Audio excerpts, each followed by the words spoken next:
To remove the main board in the Galaxy S20FE, first thing we'll need to do is remove the SIM tray. Use a SIM eject tool in the hole in the SIM tray. Don't confuse it with the microphone hole.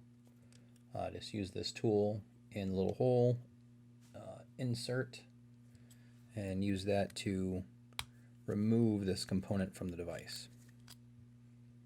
Get the SIM tray out of there.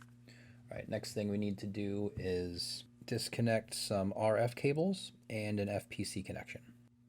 So I'm just going to use the edge of my spudger here just to disconnect this FPC cable, and using the little side tabs or ears on these RF connectors, it's going to carefully release these from the board.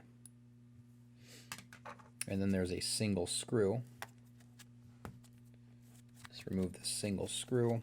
This screw is the same size as the 9 screws that came out from the internal housing piece. This is shorter than the screws for the loudspeaker. Just keep those 2 sets of screws separate.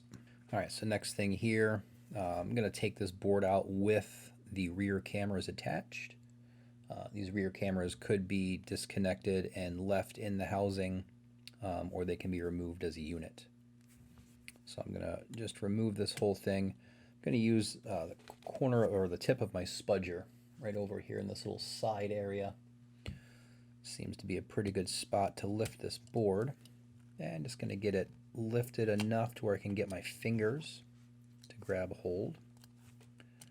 And make sure any RF cables and FPC cables are out of the way. And that's removing the main board from the Galaxy S20FE.